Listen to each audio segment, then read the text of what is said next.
The US dollar comes from debt. It's printed.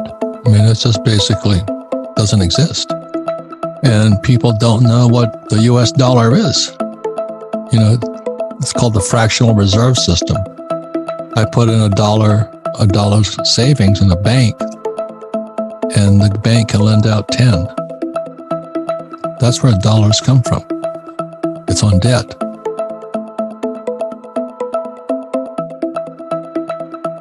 There's a guy named Meyer Amschel Rothschild who said, "I care not who makes the rules, just let me control the money."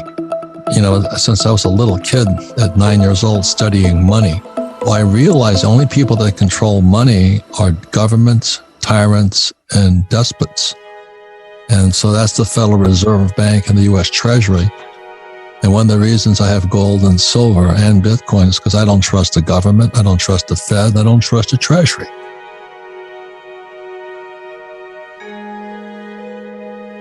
I was out there in Vancouver in the 80s and 90s, and it was just the best education I ever had.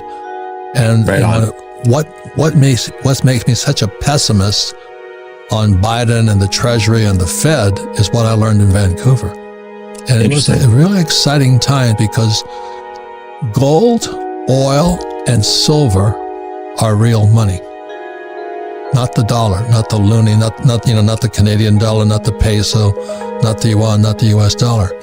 Its resources are real money. In my opinion, resources are the next biggest investment. And if you really want to learn a lot in a very little time, but really hang out with some better than average guys like me who sit there, who have been gone through the ringer. We're going into a depression, possibly a depression. And so when our buddy Joe Biden took off the Keystone XL pipeline, inflation went through the roof. That wipes out the poor because they can't afford to eat. When Biden shut down the XL pipeline, I went, oh my God, that guy is a communist. Because when he shut down the pipeline, we knew inflation was going through the roof. When the price of oil goes up, fertilizer goes up. Fertilizer goes up, food goes up. What most people don't know is that in 1971, is that Nixon took the dollar off the gold standard, so the dollar became debt. They could print it, and they had to raise taxes to collect the money back. And it's really interesting because being an entrepreneur, one of the first things my rich dad taught me, he says, if you're going to be an entrepreneur, the purpose of a business is to buy real estate. And the average person has never heard that. And I use debt and I pay no taxes. So you better learn about taxes because they'll never teach you that at school. So I just know gold and silver are God's money. Crypto is people's money. If there's a crash, let's say it starts tonight, where will you be in 3 days? Relocated, in operation, business set up, still operating. That's all the time you got. When I was at military school in New York, I met this kid who was a Jewish kid. And he says, his parents left Germany because they knew what Hitler was doing. So he says, we moved to New York. He says this to me, he says, so my family moved to New York and we got rich. Their friends went to Auschwitz. I've never forgot that. He says, they always hoped that Hitler would see the light. I don't mean just think about it in 3 days. You've got to be in position so that you can be in position, fully functional and operational in 3 days. So all these guys are arguing about gold, silver, and Bitcoin. I'm only saying, well, how much have you got? The way the dollar is set up, the dollar always loses money. It's called Triffin's dilemma.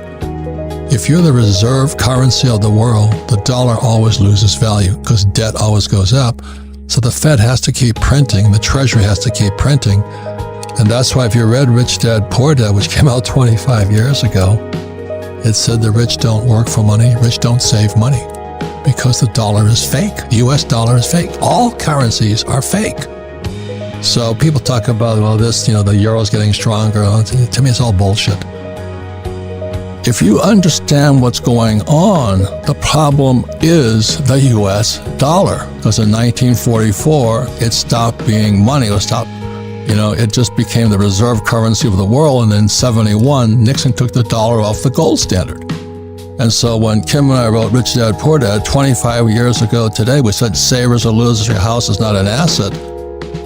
We're being set up right now, one of the biggest changes in world history. Please understand, ladies and gentlemen, inflation makes the rich extremely rich.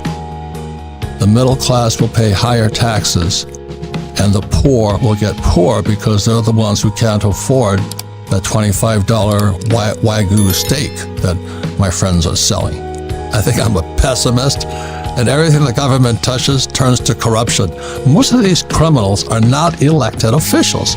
They're professional bureaucrats who stuff their frickin' pockets with our tax dollars. As my friends in Mexico say, ¿Qué pasa? What are you going to do about it? What can the little guy do? And I would rather get smart. I would rather be smarter than the average guy. And what about all these guys in these 401ks? 401ks came into existence in 1974. It was called ERISA. And if this market crashes, when they raise these interest rates, if they do, just as you get ready to retire, all you old guys like me, hear what I'm saying? If they raise interest rates because they're going to stop inflation, your 401k may be toast. I'm not saying it's going to happen, or if you're a millennial and you got mom and dad who are living in La La Land with their two 401ks, you might be in serious trouble. You have no idea what it was like. Some of you were too young. So one day rice would be $1, next day it'd be $2. And they had to keep whiting stuff out. I'm going, holy mackerel. And then I put together, when I was flying in Vietnam, why my rich dad, who was Chinese, said, watch out, because they took the dollar off the gold standard. They're going to print money. And it's called money supply, not interest rates. We're in a recession already because things are slowing. The velocity of money is slowing at high rates of speed. But also, it's going to crash the economy, and we may be going into a depression. Well, first of all, everybody can do something, but they won't.